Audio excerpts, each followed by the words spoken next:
Essa era a minha próxima pergunta. O que tem de legal pra caralho no SUS em relação às paradas do mundo?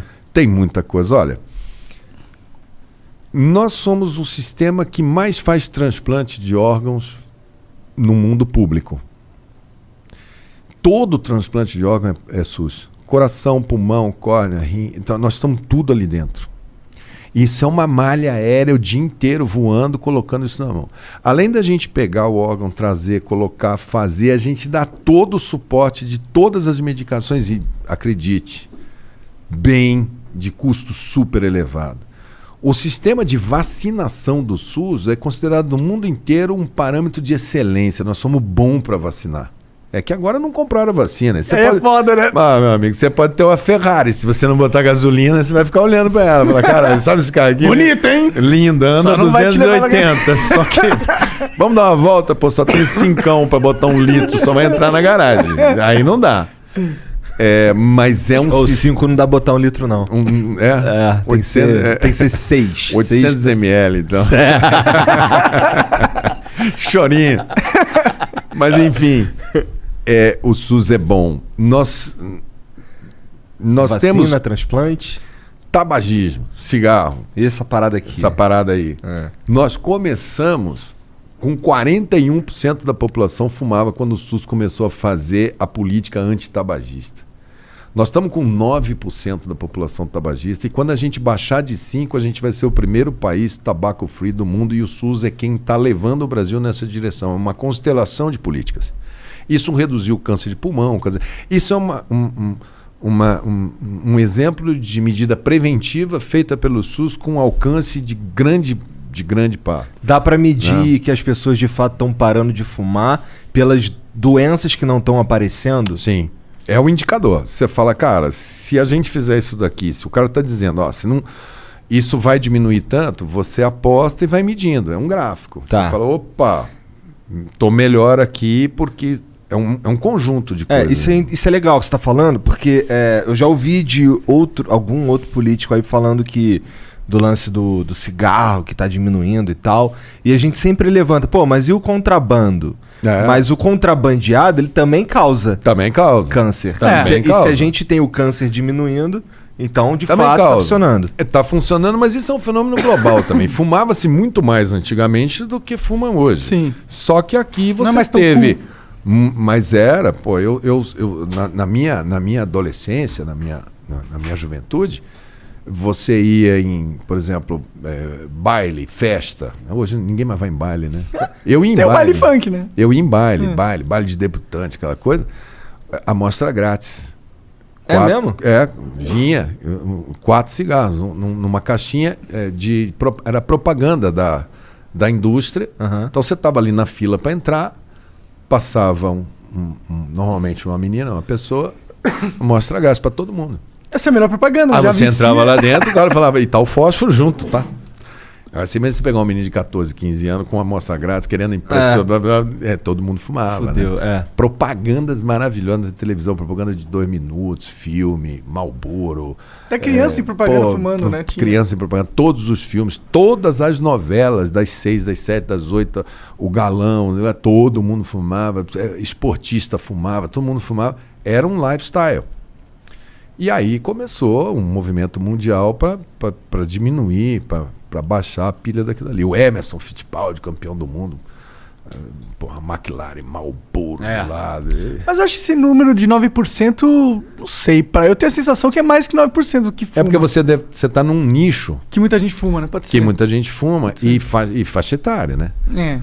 Porque a tendência é você concentrar numa fase. Depois, muita gente que vai passando tempo vai parando de fumar. Sim. É raro uma pessoa começar a fumar aos 40 anos. Eu acordei hoje, vou começar a fumar hoje. Verdade, né? verdade. O cara começa a fumar 18, 20, 15, 16. Cada um tem 14. Sua história. Mas era muito comum. A parte de dentição no SUS é muito forte, odontologia. Vocês talvez não tenham visto a quantidade de... O Brasil era o país dos banguelas. A gente não tinha dente, porque a gente nunca preveniu cárie dentária e nunca tratou. Muita gente não sabia nem o que era uma escova de dentes. Isso foi um trabalho de base nos últimos 40 anos, que hoje você vai lá no meio rural, vai na escola, tá lá o menininho aprendendo, que é uma coisa que para você fala assim, pô, não é possível que isso seja um problema. Um problema. E é um problemaço. Então o SUS, durante 10, 15 anos, colocando prótese em todo mundo, que o cara tem direito a sorrir, né? Nesse mundo de imagem, né? Emprego, autoestima, tudo. Eu acho que nisso daí tem um dedo, tem uma mão forte do SUS. A parte de... Aqui em São Paulo tem muito centro de excelência. O INCOR de São Paulo, o Luci Montoro de reabilitação, o SUS dentro de todas as universidades. Você sabe que a USP tem 1.200 patentes de coisas. Tem uma patente de um remédio que foi financiado com recursos também do SUS, que é o principal item de receita de todas aquelas descobertas. Então, o que o SUS investe em pesquisa retroalimenta. O Butantan está aí fazendo a vacina e a Fiocruz, as duas são custeadas pelo SUS. Entendi. Todo o sistema de água, essa garrafinha d'água que você está tomando aí, SUS. Todo o rango que você comeu teve que ser fiscalizado. A fiscalização, a procedência, a dosagem, se tem agrotóxico demais, se tem de menos, SUS. E o direito dessas patentes... E a gente, às vezes, fica no SUS olhando mais aquela coisa emblemática. Pô, fui na emergência, tava um caos, a gente no chão... Mas o sistema é muito grande, é gigantesco. Pra mim o SUS, quando eu pensava em... O meu terror era ir pro Salgado Filho, lá no Meier, no Rio de Janeiro. E ele virou propaganda de plano de saúde muito tempo, que o cara falava assim, compra esse plano de saúde, senão você vai pro SUS, né? É o Salgado Filho. Mas ele tá melhorando, tá melhorando. O SUS já foi muito menos forte, ele tá ficando cada vez mais forte. Ele vai se impor como o lance sistema. desse que você falou aí, desse trabalho de base, que foi iniciado há, sei lá, décadas atrás, eu acho que, foi feito décadas atrás o caminho certo.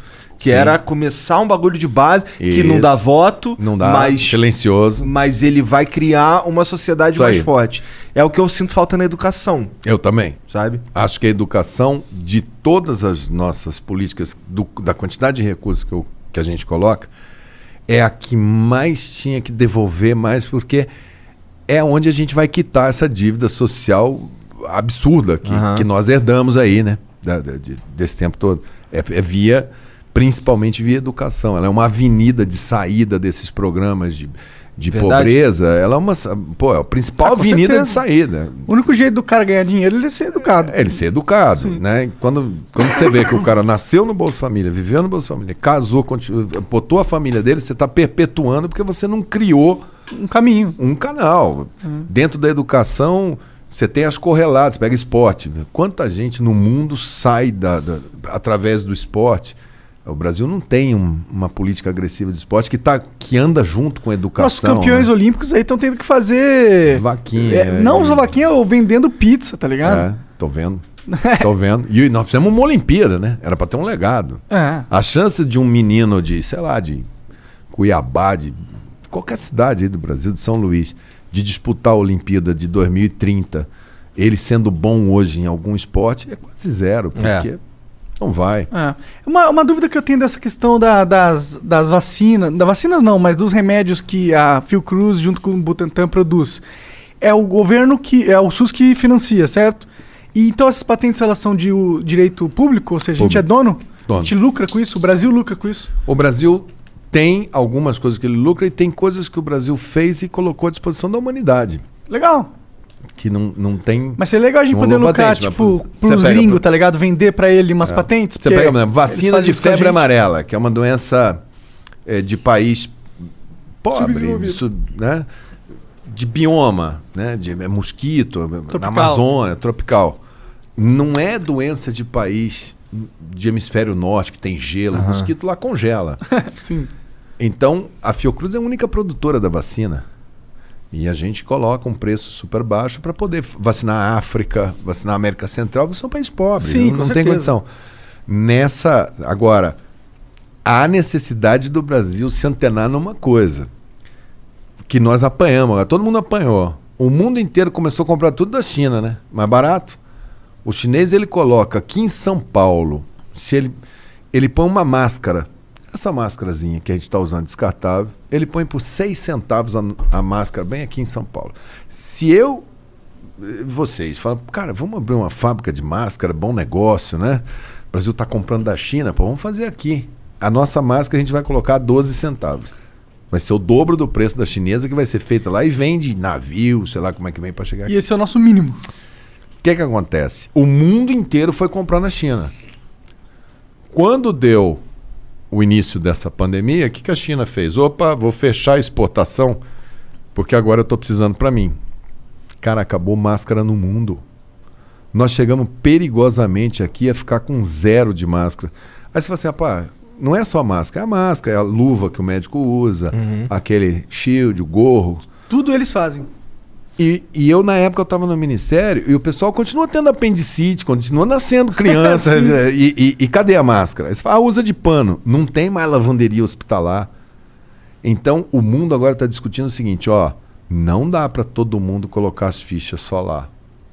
Então, tem que ter outros fornecedores. O Brasil tem tudo para assumir 25%, 30% dessa produção que está lá para abastecer as Américas, os Estados Unidos, porque não dá para colocar as fichas todas num país só.